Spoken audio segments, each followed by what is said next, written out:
Dream Team's back again. It is. How many episodes have been since we've been in one of these together, Vince? Three. It's been too many. Yeah, it's been a while. It's been a few.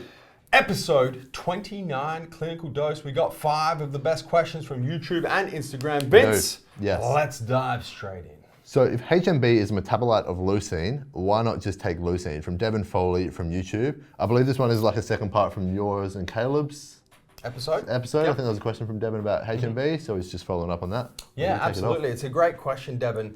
I think the best way to kind of explain this is that metabolites generally work differently in the human body than the originating product. So if you have a metabolite of a particular amino acid, or we see this in hormone supplements a lot, a metabolite of a certain hormone, it has slightly different, sometimes even significantly different effects than that originating ingredient. HMB's effects are very similar to leucine, but slightly different. The difference being leucine is highly anabolic in the fact that it promotes elevated protein synthesis in particular. HMB kind of does the same thing, but really stops the breakdown of protein as a form of energy in the body. So similar, but different. And I guess we were just talking off camera, if you took a lot of leucine, would that have the same effect as HMB? I don't really know the answer to the question. I think, possibly. Yeah. You'd have to take a lot of leucine. Like a lot of leucine. It would be a lot, yeah. And then it becomes, then it becomes a question of value for money, right? Is it's going to cost you a lot more to take a lot of leucine to try and get similar effects to HMB. The other thing as well is that HMB, as a metabolite of leucine, the dosages are much smaller to get that effect. So your HMB, you're taking, I take HMB 3 grams a day. A clinical dose of leucine is 5 grams. Yeah. So your dosages are slightly different as well. But that's a great question. Definitely. Very well thought through, Devin. Next question, Vince. Would you ever bring a shop over to Townsville or Cairns, so North Queensland? From Shane Little, _87 from Instagram Q&A.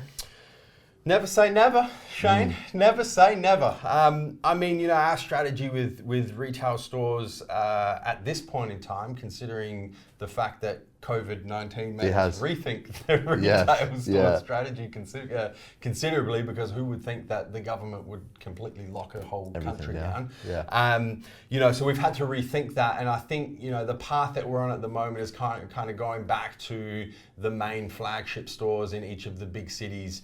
Townsville and Cairns are obviously not big cities. If we're looking at Queensland, it's going to be Brisbane, possibly the Gold Coast. So never say never, but it's not on the cards in the immediate future. Yeah. Next question. Do you or would you invest in crypto or shares? From Alan Richards from Instagram Q&A. These are all for you today, because I don't do this one. I don't invest. But I would. On, Vince. We talk about this sort of stuff in the office all the time when we're not talking about subs. Oh, definitely, yeah. What do you reckon? I would invest in crypto or shares. Personally, I don't at the moment because I haven't put enough research into them and I don't know enough about it. Yeah.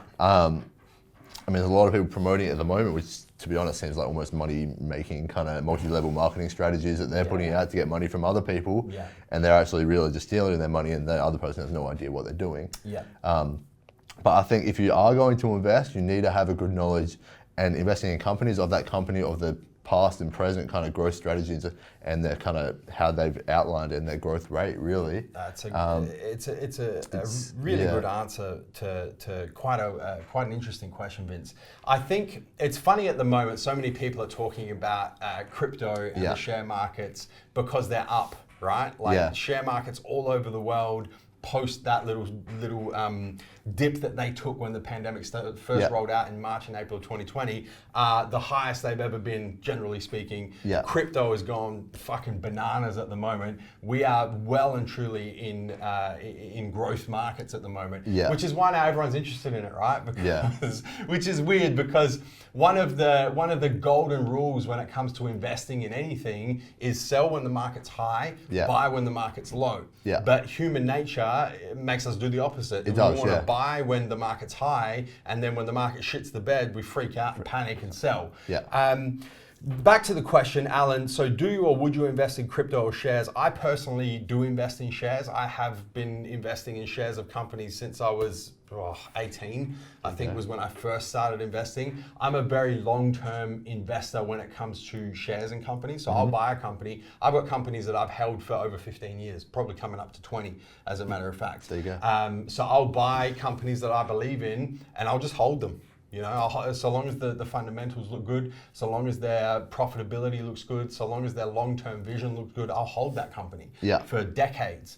You know, I have done the share trading thing in the past, also when I was younger, and got burnt big time. And it's something that you have to have a lot of experience. You have to invest a lot of time. I mean, people do it as a career, right?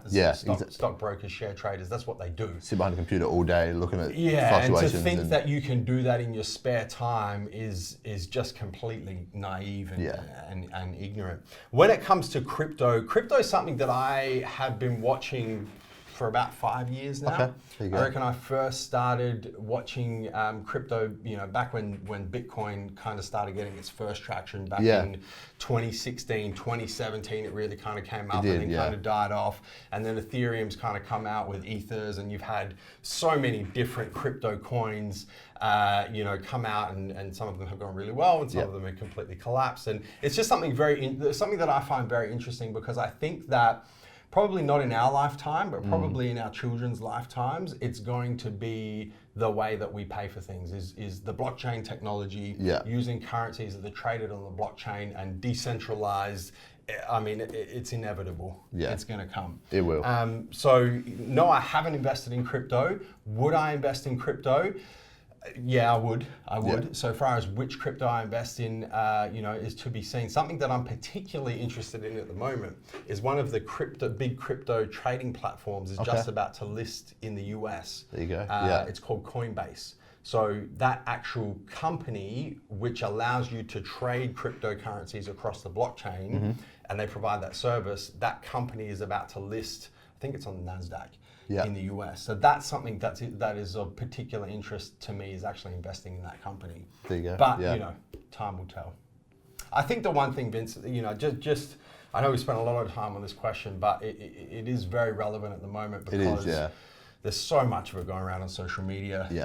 Jump onto the Binance app and fucking trade crypto and look at charts and derivatives of charts and all this shit in your spare time and make money while you sleep and all this bullshit. I mean, when are people going to learn? Well, that too, if it's not fucking Kiani multi-level marketing, it's multi-level marketing trading cryptocurrency, it's this, it's that. It's always the get-rich-quick schemes when markets are on the way up.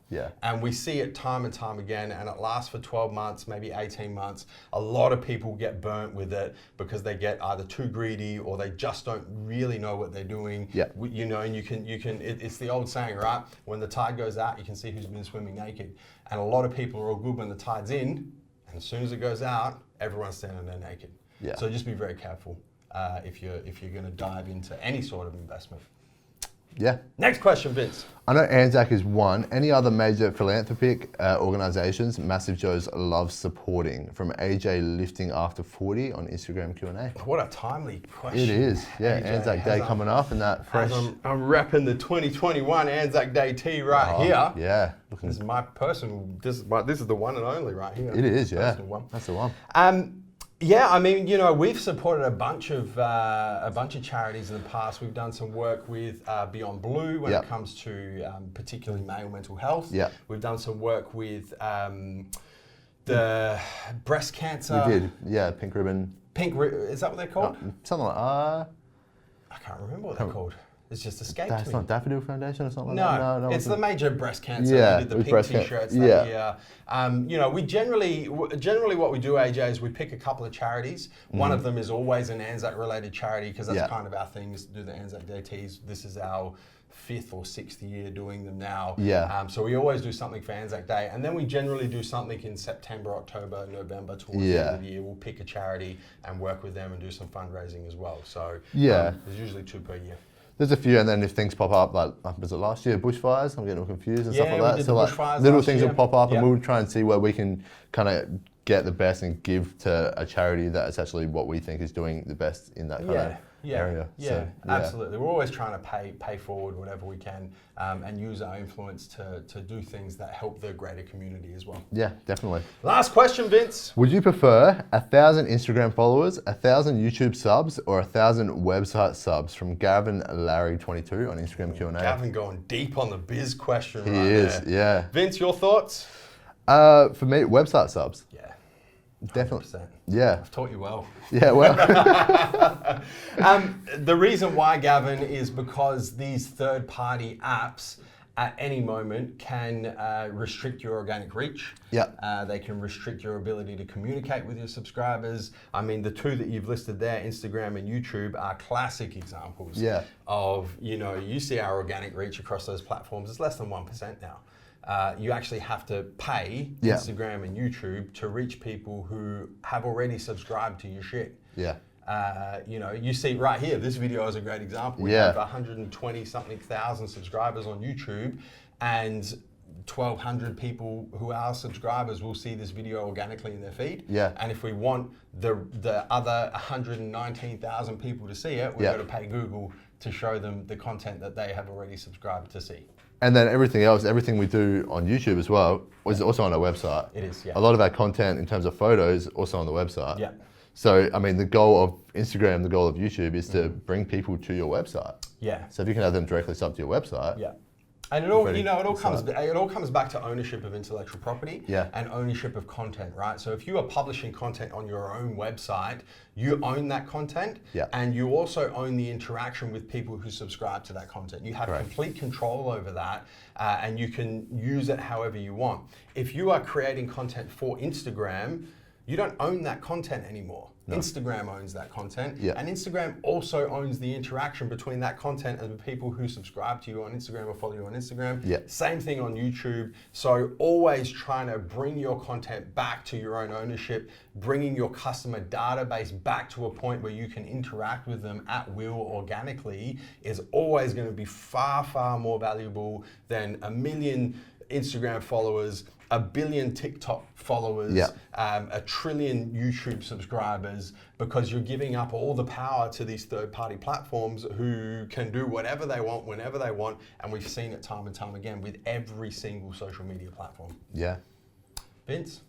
That's a wrap. That's it. That's episode 29. Done and dusted. Guys, if you have any questions that you would like us to answer in the very next episode of The Clinical Dose, the best place to post them is right here on the MassiveJoes YouTube channel. Jump in the comments down below, post your question in there. That's the first place Vince looks.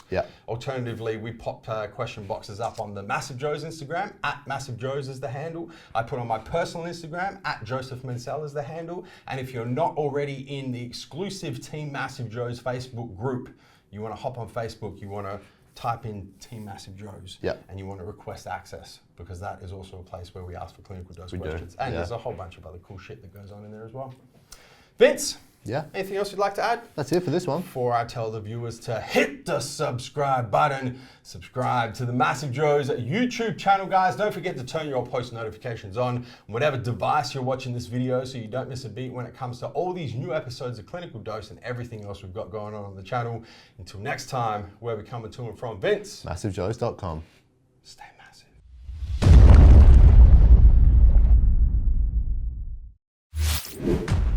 Thank you for tuning into this video. We hope you enjoyed watching. Don't forget to check out our latest upload and our recommended video, and be sure to subscribe to the MassiveJoes YouTube channel to stay up to date with all of our latest uploads.